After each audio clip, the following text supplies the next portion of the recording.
Hi everybody, it's Emily at Arg Schooling, and it's time to pick my February TBR.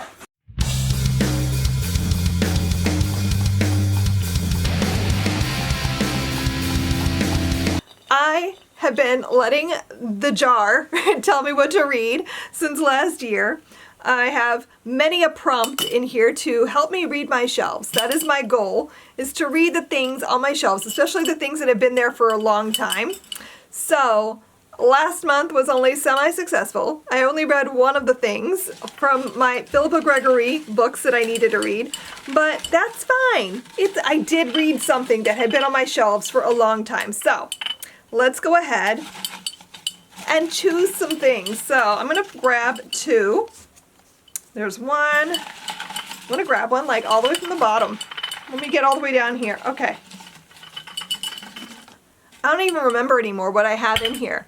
So I have chosen two things. I have options. All right, so I have option number one is, yes! I've been hoping to get this. Option number one is Nightworms. I have a lot of Nightworms books that I've been wanting to get to, so that is, yeah, you know what? My other option is High Stakes Heists, which I did already read some of these last year, so heck yes, we're reading the Nightworms. Oh my god, I'm so hyped for some horror this month. I cannot wait to go pull together my TBR. There are so many Nightworms books that I've just been like putting off to read later, so I finally can get to them. Let me go pull together my TBR and I'll be right back. Bye.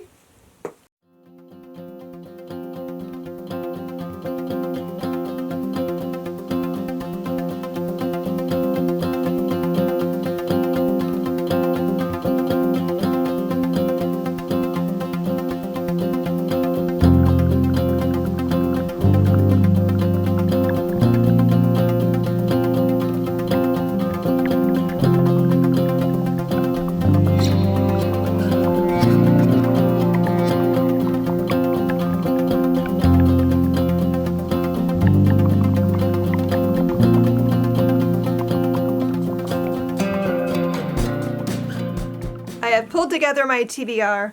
Let's talk about all the things. I have so many books. I don't even begin to know how I'm going to make this all work out. But let's talk about all the things I want to read in February, the shortest month of the year. So first up, let's talk about what we're reading for book club. We're going to be reading Atomic Anna by Rachel Barenbaum. This is a book I've been really excited to read. This is a time travel story following three different women, I believe, all at different points in modern day Russia. So I think it's mainly set in like the 60s and the 80s. And we're following women who are trying to stop the Chernobyl disaster from happening. So I don't know more than that, but that's all I really needed to get excited about this book. And I hope that's all you need too, because I don't want to read the whole synopsis. I don't want to know too much going in. I feel like most books work better for me if I don't know a lot about them when I start reading. So I'm excited. We're going to be reading this all month long, so if you want to participate in the book club, all you got to do is pick up the book and read along with us. I have a Discord where we can chat about the book in real time as we read. If you want a link to that, just let me know. And then we will have the live show here on my channel the first Saturday of the following month. So I didn't even look yet to see what that is. But the beginning of March, we're going to have a live show to discuss our thoughts. And the live show will be with me and with Tanya from Project Happy Home. So we're going to talk about the book together, and you guys can ask questions, join in the conversation, and chat with us. So I hope you'll be reading Atomic Anna with us this month. Oh my gosh. Okay, so let's talk Nightworms. So if you're not familiar, Nightworms is a subscription where they send out horror novels. It's a woman-owned business, and they curate horror. And it's run by two amazing women, Sadie Hartman, who you guys have heard me gush about repeatedly because I've been reading her recommendations in her book, 101 Horror Novels to Read Before You're Murdered. And Ashley is Spookish Mommy, if you follow her on Instagram. They're both fabulous. They have great recommendations, great reading taste, and so I get their subscription so that they can tell me what to read, because horror is something that I never know what to pick up. So they're wonderful. And I have so many books now. So I have chosen some things that are like screaming at me. These are the books that I've been like, why have I not read you yet?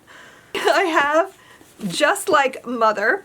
This is by Anne Heltzel, and I think this is a cult book. I don't really know a whole lot more than that. I think this has to do with sisters who have broken away. I think one of them has left the cult, one hasn't, and them kind of, I don't know if they're dealing with the death of their mother. I'm making stuff up because I just know it has to do with two sisters and that one has left the cult and one hasn't. I'm excited to pick this up. I love this cover. It just creeps me out so much. I have a short story collection. This is Human Monsters, a horror anthology that was edited by Sadie Hartman and Ashley Sawyers. So they put together this collection of short stories. I'm really excited to pick it up. There's a ton of authors in here that I've read, and a few that I've read, a few that I've heard of, a few that I haven't read or heard of. So there's like a whole lot, there's a lot of range. But these are stories about like people doing terrible things to people, essentially. So I always love short stories. I love horror short stories particularly. I think those just tend to work the best for me. So I'm looking forward to that. I want to read a Rachel Harrison, and I happen to own this one, so I wanted to start here. This is Such Sharp Teeth. It's a werewolf story. I've never read this author before. I've heard very mixed things. People either love her books or hate them. So I'm hoping that I love this. I haven't read a lot of werewolf stuff, to be honest, and so I'm very intrigued to read a feminist werewolf story. I have Boys in the Valley. This is by Philip Fracassi, and this one, I almost dropped, they're all signed also. You get book plates with every book. This one is a gothic, gory Lord of the Flies type of horror story. So we're following boys at an orphanage in the early 20th century in a remote valley in Pennsylvania, and bad things are going to happen. And then I've been really wanting to pick this up. This is Nestlings by Nat Cassidy. I've heard many people say this is amazing, so I'm really, really excited to read it. I don't really know too much about it though. I know this has to do with birth, I think. It says Anna and Reed needed a lucky break. The horrifically complicated birth of their first child has left Anna paralyzed, bitter, and struggling with mobility, with her relationship with Reed, and with resentment for her baby. But that's about to change with the words any New Yorker would love to hear: affordable housing lottery. I'm not going to read more than that. That's all I need to know. We're dealing with a lot of stuff there already, and I feel like this is going to involve like very creepy, weird things happening in this new apartment that is too good to be true, because it usually is. I have a lot of projects I'm working on, so let's just run through all the stuff. So I'm working on a project that I can't share more about yet, but soon I will, and I think I might be reading The Lemon Tree for that. I'm not 100% sure yet because I'm trying to work some things out, but this was at the top of my stack as a potential for this. This is by Sandy Tolan, and it is a true story about two people living in Israel and Palestine in the 1960s. Set in 1964, and we're following a Palestinian journeying to Israel with the goal of seeing the beloved stone house with the lemon tree behind it that he and his family had fled 19 years earlier.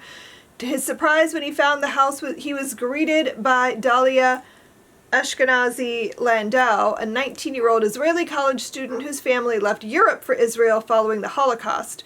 On the stoop of their shared home, Dalia and Bashir began a rare friendship, forged in the aftermath of war and tested over the next half a century in ways that neither could imagine on that summer day in 1967. I've heard so many people rave about this book. I've had it on my radar for ages, and I finally made myself get a copy. So I'm excited to read this and hopefully it works with my project. I don't know yet.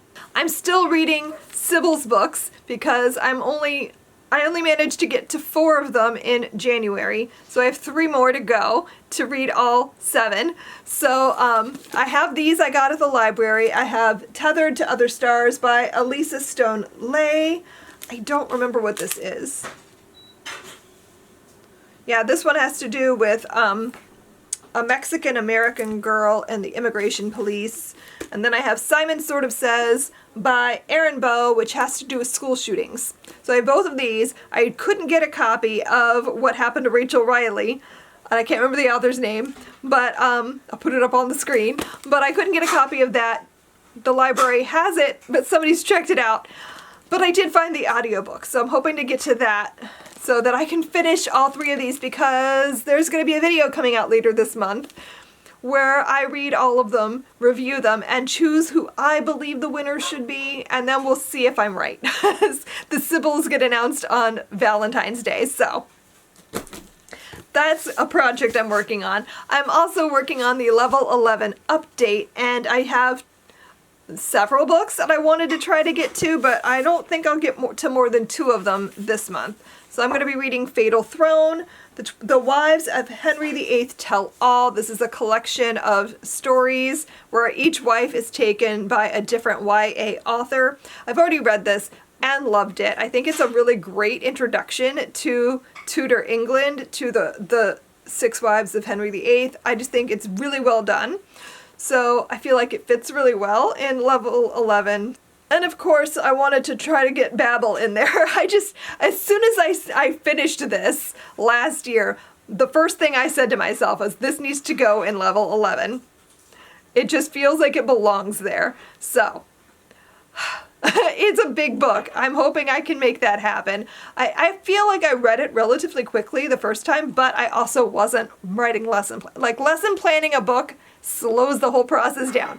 So I'm hoping that, I'm going to annotate the crap out of it and write some lesson plans for it to put it in Level 11. It's big. I'm hoping it fits. I hope it doesn't intimidate teenagers. I don't think it will, because I think once you start reading it, it's not so bad. It looks scary. It looks intimidating. I was intimidated myself at first, but it reads so fast. So I think it'll be fine and give you guys lots to discuss. Oh my gosh, almost done. I have to choose my book that is one of my 12 recommendations from 12 friends, because I'm determined to keep up with this, and I'm going to read a book a month. Let's see. I'm going to give myself 2, because I am a mood reader always, and I need choices. So, okay. I have picked 2. Which one will I really hope I get one that I already have on my shelves. That would be super helpful. Perfect. This is the perfect one for February, let's be honest. I pulled Several People Are Typing. I just bought this because it was on sale. So I bought myself a copy. I can't really tell you a whole lot about it because I don't really know what the story's actually about. I just know that the whole book is written in like a chat group kind of situation in an office. That's all I know. So I've had this recommended to me by a couple people, but Spencer was the one that gave me the recommendation for this. So thank you, Spencer. I'm going to be reading your book. I hope I like it.